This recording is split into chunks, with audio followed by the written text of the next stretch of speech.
What's up, everybody? This is Chris Surratt bringing you another edition of the Car Concierge Show, the show that helps with the buying, selling, maintaining, and repairing of your vehicle. Today is January 1st, 2025, year of our Lord. And of course, starting off the year, it's already been very eventful. I hope you guys had a fantastic New Year's Eve. I personally didn't do too much, stayed posted really. Hung at home, watched a couple of fireworks, watched the police run around and arrest people for doing fireworks, and that's pretty much all I did. Getting to an age where, going out for New Year's Eve and all these events are just, I get out there and I just want to turn around. It was almost better for me when I was just getting paid to go out to these events. If you're making money off of it, you can go there all the time. But now that it's a situation where I'm just going to these events to be going, I've reached the age where, I just don't do that a lot. And there's good reason for that. Because as we've found out many a moon, is that terrorists or horrible people take these times, these events, as opportunities to present terror on the world, to cause destruction, to take lives. And, just to be on the safe side, I don't, indulge anymore as much. I still do certain things. I still go to certain events, but I just don't as much as I used to because it's just dangerous out there. And we can hope and pray that it'll be new and it'll be different in 2025.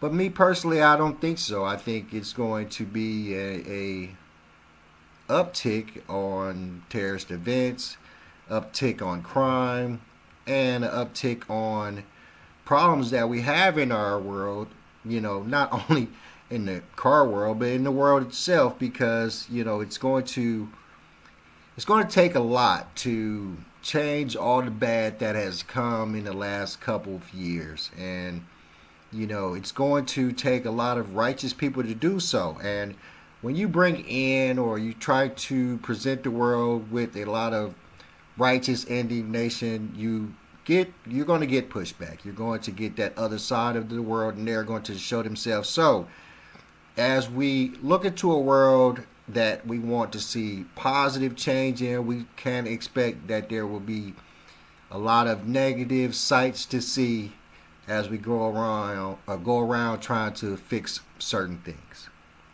So let's jump into the show. First up, we're going to check out a story about China. We're going to start off there. We're going to start off the new year talking about how, China is trying to change things when it comes to the automotive industry for them. And these probably are good ideas that the U.S. should think about. So this is going to be a reader. It's going to be from Yahoo News. And going to just check out what China is, or what an opinion is on China forcing out, foreign car companies.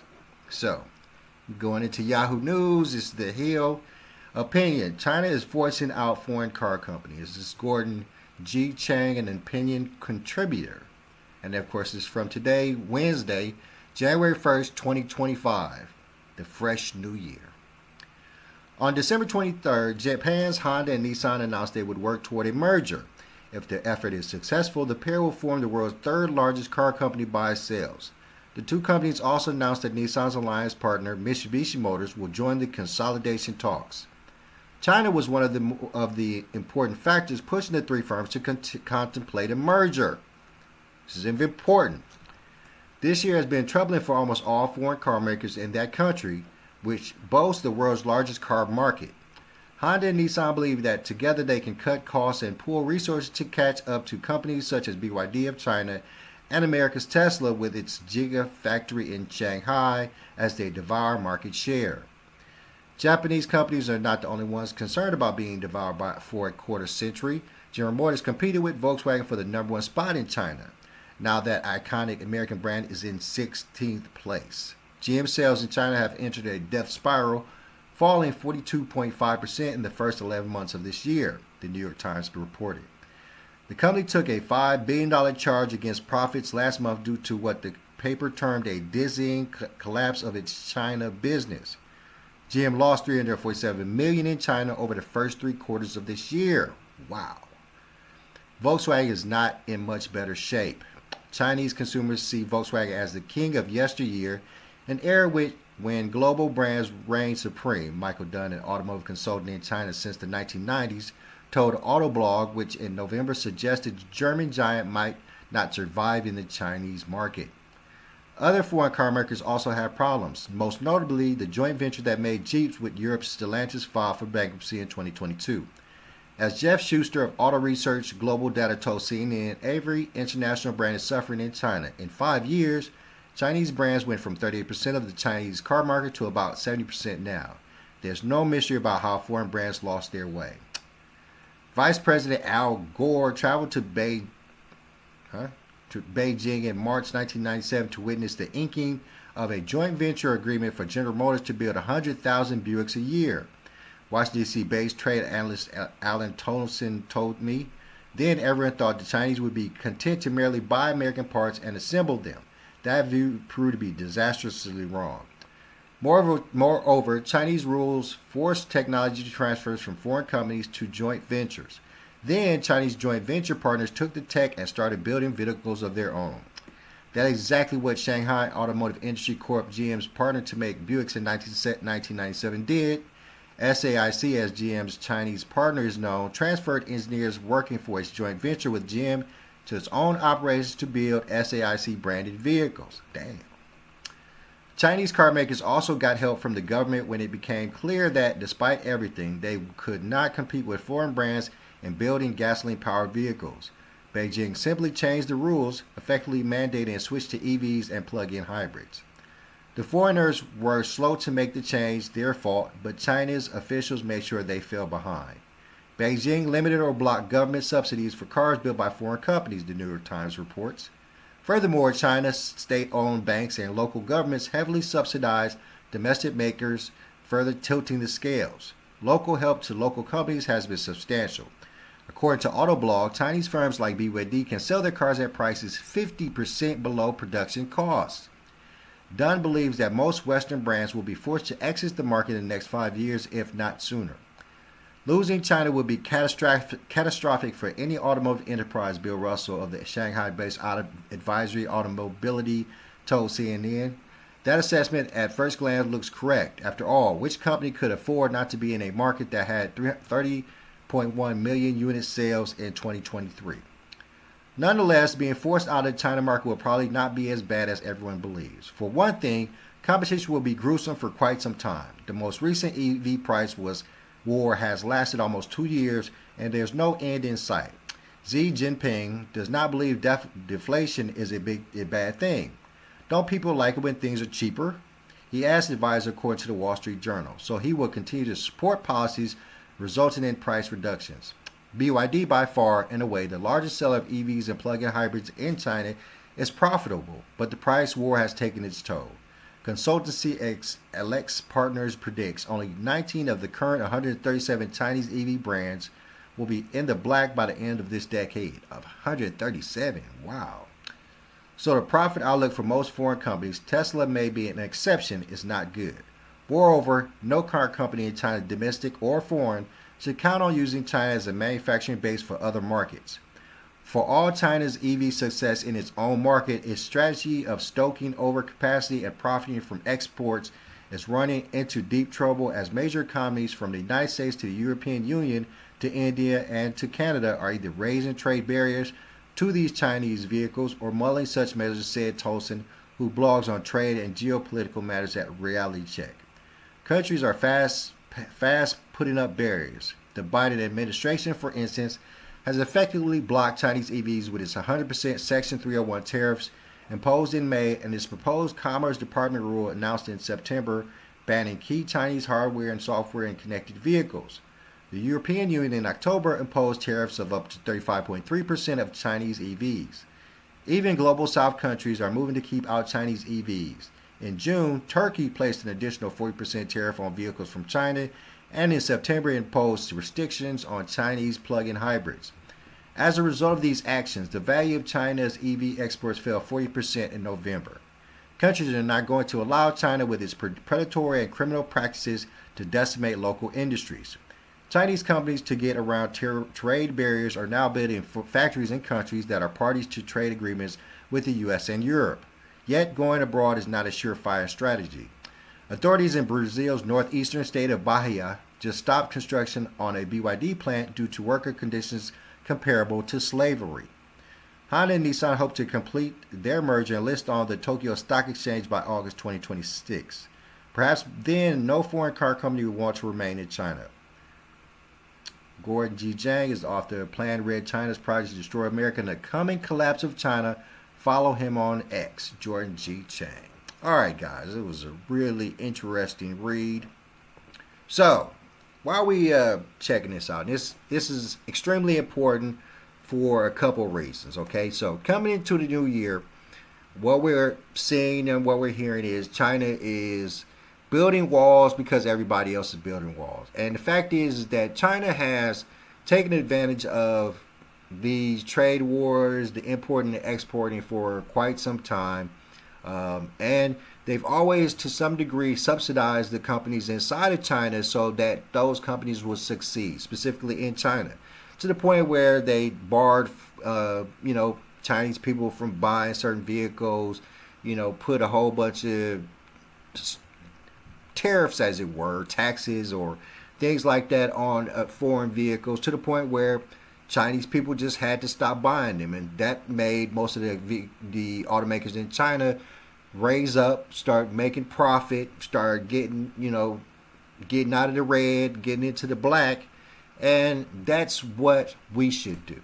That is what I'm talking about. This is the tariff things is a great thing. I'm very happy that that's in effect, but we should do more, and the more we should do is. And I hate to say this to some degree, but we should do what China is doing, is to build up these walls. I mean, we started out with Biden and the tariffs. It's a fantastic step towards, kind of forcing the American dollar back into the U.S. automakers. Incentivize American people to buy American products. I say this all the time. We need to not strictly, but we need to buy American to agree that we make sure our American companies stay afloat and stay with employees so people can keep their jobs, and we can stop all these layoffs and all these situations that we are causing, by relying so much on China and other countries to provide us with steel and parts and automotives. I mean, it's definitely a situation where, we have to get back together. We have to spend this next year of 2025 concentrating on us and making us strong again. We cannot worry about foreign entities. We cannot worry about foreign automakers. We cannot worry about those outside of America because America is suffering so much. We have to concentrate on making sure that America is growing and America is becoming great again, specifically for me in the automotive industry. Okay? All right, so great story there. Let's keep moving. So let's get into the bad stuff, okay?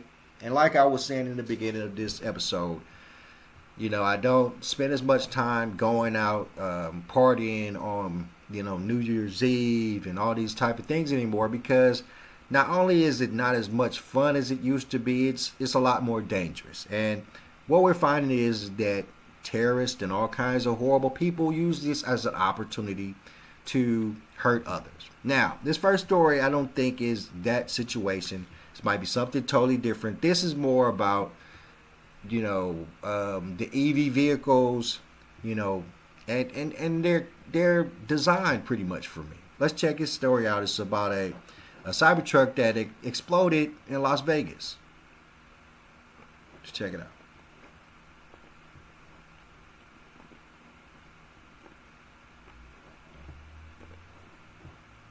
We're also following breaking news out of Las Vegas, where police and fire officials are now investigating a fire and explosion at Trump, Las Vegas. They say it happened in a car that a driver pulled into a valet area there, and the vehicle exploded. Our Justice reporter Alex Mellon has the latest on that. Alex, what are they now saying about what happened here in Vegas?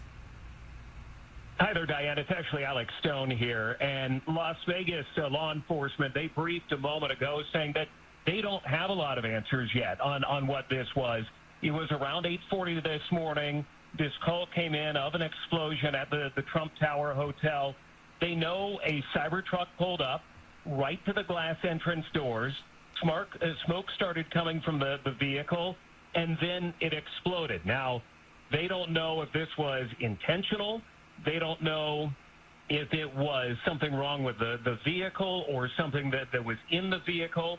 The sheriff saying that they believe everything is safe at this point, but they're looking for, if it was malicious, what the intention was. They don't know any of that yet, Diane. And they say they're treating it as an intentional criminal act in the meantime. So what does that do for the investigation, Alex? Well, they say based on what's going on in New Orleans that they have to begin looking at it that way, not knowing what this was. They've got injured 7 bystanders that have minor injuries. They are taking this slow, but the sheriff saying we don't know what we don't know, but saying that they do believe that the threat is over and that the community is now safe. The FBI is part of the investigation, is looking into it. They are trying to understand what the incident was or was not, but the indicators are there of a vehicle pulling up. Smoke begins to come out of it, and then an explosion. The person inside the vehicle was killed. They don't know if it was a male or a female yet, but a lot they still have to figure out. And Josh Margolin is also following the story for us. Josh, they also say they are looking at this as a possible act of terror. What does that tell you? It says, like Alex said, that the sheriff says they don't know what they don't know. They know this, whatever happened was intentional. The truck didn't just explode because of some sort of malfunction or something on the street. The driver took the Cybertruck up into the valet port in front of the hotel, and they started seeing some smoke, and then it exploded. Apparently, this is according to law enforcement sources that we're talking to, there were some fireworks-style mortars in the truck. Now, the question is, were they set off intentionally at the hotel? Were they set off or were they lit so that they would go off somewhere else?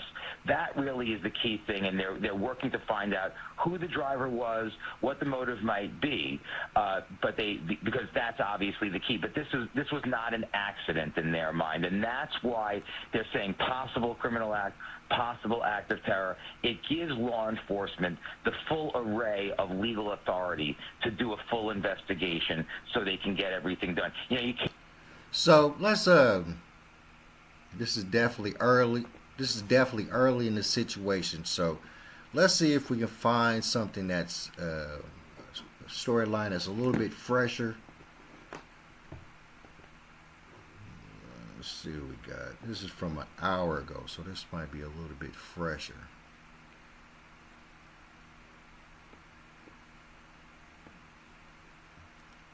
So I kind of want to establish if they established if it's an act of terror or what. So let's check this one out real quick. According to the memos reviewed by CBS News from New Orleans in 2017, when they talked about possibly limiting traffic altogether in that area, bollards aside, one of the city memos said businesses weren't keen on that because they want to have traffic coming through. They want the business. That's always a... Hold on, I don't know what this fool's talking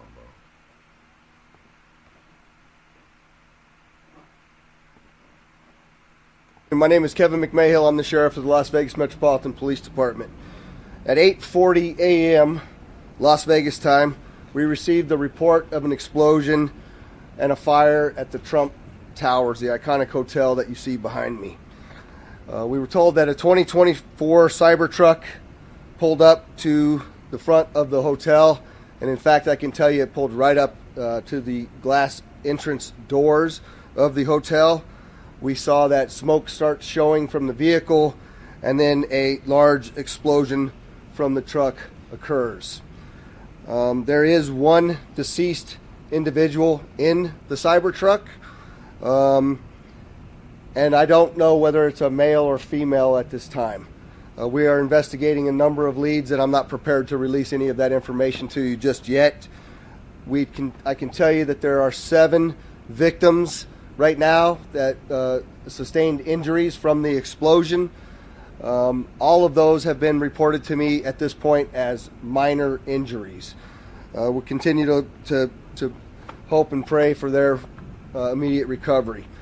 Also, we're very well aware of what has happened in New Orleans with the event that occurred there and the number of victims there and the additional IEDs. So as you can imagine, with an explosion here on our iconic Las Vegas Boulevard, we are taking all of the precautions that we need to take to keep our community safe. All right. So, there's still a lot of questions on, what happened and, what caused what and if it was related to our next story.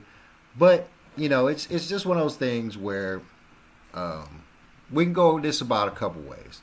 We want to still talk about the fact that, these new EV vehicles, aka the Cybertruck and all these vehicles, there's still a lot of research and development that hasn't been done on them. So, as it pertains to, remember how the Teslas were catching fire because of the storm and water getting underneath them onto the batteries, the Tesla Cybertruck running into the wall and then it catching fire. So it's just, for me, it's just the situation with these new vehicles that we just don't know what is causing these issues. I personally think that this was probably a planned attack that was horribly done. It doesn't, if it was a situation where they had fireworks that, exploded and caused the vehicle to catch fire, that'd be a totally different story. But for me, it's just that, I'm not keen on these EV vehicles. I know that they are really flammable. I know that, the batteries are really questionable to some degree, from personal experience, of course, on older model EV vehicles that I've worked with, not so much the Tesla Cybertrucks or the Teslas themselves, but it's just the lack of research and development for me when it comes to that part of the story. Is that I still have the fears of a completely EV vehicle that could catch fire in some situation where we don't understand, and it's not avoidable for the person that buys a car because they don't understand it as well. So I mean, I pray for the people that got hurt. I pray for the family person who died. Hopefully they just weren't some terrorist that was trying to blow up the Trump Hotel. But it's too many coincidences. The Trump Hotel, Tesla Cybertruck, explosion, New Year's Day. I mean, it's just too many coincidences for it to be something that just happened out of the whim of, coincidence. You know what I mean? So, I don't know. Maybe it's a nothing story, but it seems like once we get more information, of course, we'll probably bring it back out to you guys.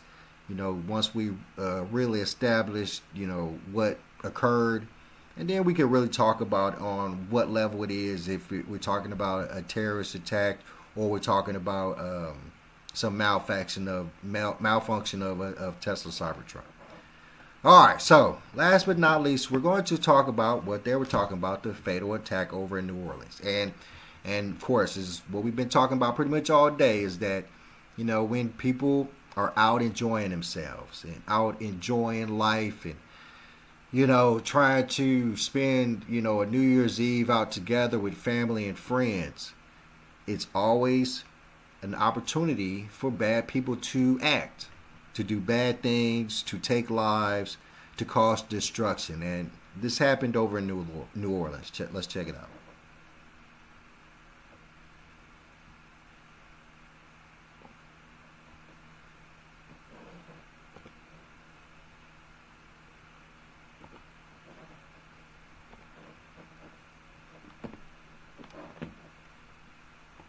who is following these developments in Washington. You were listening into that update there. What do we know about this alleged deadly truck ramming? As we heard there, it is intentional. That is the wording from the police chief. And the vehicle believed to have gone around the barricades here. Yeah, so as we heard her describe, this happened around 3 in the morning local time on New Year's Eve, in the wake of New Year's Eve celebrations on Bourbon Street, around Canal Street, a very popular tourist destination, a popular destination for locals as well on a night like New Year's Eve. There had been a parade earlier in the day. Of course, lots of bars and restaurants in that area hosting New Year's Eve celebrations. So this happened in a busy area on a busy night, understandably, of course, and witnesses describing an absolutely horrifying scene. Some witnesses have described seeing a white pickup truck speeding down the street, crashing through a barricade and hitting people in the crowd. And we heard the police chief there saying as well that this truck went around the security barricades that had been set up in that area. She made it very clear that they are treating this as intentional behavior. We heard her say that this driver allegedly tried to run over as many people as possible. And she did reiterate that this was not a drunk driving situation, she had mentioned. So again, to recap the numbers that we know at this hour, they are reporting that 10 people have died and another 35 people have been brought to various hospitals in the city. And 2 police officers have been shot. So she described how when the vehicle came to a stop after crashing, she says the driver fired upon police officers who were on the scene and 2 were shot. They are in stable condition, is the latest on those police officers. There had been a heavy police presence in the area for New Year's Eve celebrations earlier in the week. Local police saying how they would be at 100% staffing and had even brought in other police officers from other jurisdictions, an additional 300 officers. So a heavy police presence, not just because of New Year's Eve celebrations, but because the city is set to host a major football game today, the Sugar Bowl, which is a major college football game. And so there are even more tourists in the city right now and visitors than normal because of that football game. So police had many preparations in place to, handle large crowds and for all these festivities. But as the superintendent there, the police superintendent made clear, she says this driver of this truck was intent on causing harm. Take a listen. Last night, we had over 300 officers out here. And because of the intentional mindset of this perpetrator who went around our barricades in order to conduct this, he was hell-bent on creating the carnage and the damage that he did. Now, in terms of the investigation, Marianne, we do know the FBI is involved now and taking over this investigation. And we heard from one of their investigators briefly who mentioned something about finding an improvised explosive device on the scene. And they're currently looking into that, she said, to determine if it is viable. She didn't elaborate much more beyond that in terms of where it was found or any details beyond that. And they didn't give too many details yet on the suspect, on the driver, just saying it was a man, but otherwise not clear if he's in custody or what happened once the vehicle crashed. They are in the very early stages of the investigation. Again, this did just happen a few hours ago local time, and they are saying they will provide more updates throughout the day today. Megan, thanks so much for this. And if we could take another look there at the scene this hour, because that is where it is still closed. Officials there at the scene telling everyone, including the mayor, telling everyone to stay away 8 blocks around Bourbon Street as this investigation continues. And in that update we heard a short time ago from officials there at the scene, they say they were not answering any questions from the media, but they are expected to have more updates throughout the day. And so we'll stay tuned for that and monitor anything more that comes from this investigation. All right. I mean, it's I got so many family and friends that live in New Orleans that I keep saying I'm going to go down there for Mardi Gras visit, and then this happens. So, and it's par for the course of what I hope not, but I foresee in the near future in 2025. Just problems with, lots of problems with just people, zealots, because there's lots of news stories. This is the beginning story, but there's stories about this relation with ISIS and the flag on the truck. And matter of fact, we're gonna check out what Trump has said about the attack. Maybe check out a story on if the new latest real quick. Let's check it out. We're now hearing from the incoming president, President-elect Donald Trump. Gabe Gutierrez has more on that new statement. Gabe, what you got? Hi there, Hallie. Well, that statement was posted to a social media platform just moments ago, and it says in part that our hearts are with all of the innocent victims and their loved ones, including the brave officers of the New Orleans Police Department. The Trump administration will fully support the city of New Orleans as they investigate and recover from this act of pure evil, the president-elect says. Again, we're here in South Florida, where the president-elect spent his New Year's Eve at his Mar-a-Lago estate, attending a black tie reception there. We are still monitoring President Biden. He's expected to leave from Wilmington, Delaware to Camp David later on today. And as you said, Hallie, we did hear from the White House earlier today that the president has been briefed. He has spoken with the mayor of New Orleans, and he was briefed by senior FBI and Homeland Security officials. He is pledging the full federal support to the city of New Orleans and plans to be briefed on this throughout the day. We do not yet know, though, if he plans to make any official public statement to cameras as he makes his way to Camp David. Hallie. Thanks for watching. Stay updated about breaking news and top stories.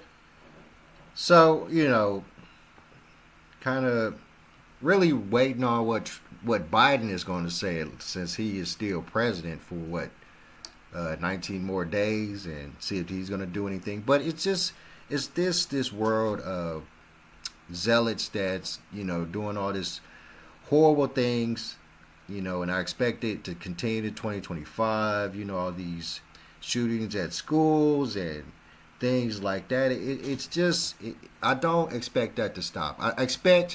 I'm a true believer in karma, so I expect that as we bring out as much positivity into the year of 2025, there's going to be negativity on the other side that we're going to have to deal with. And it's just going to be par for the course of building a great America and a great life for the people, for us and the people around us. I don't really...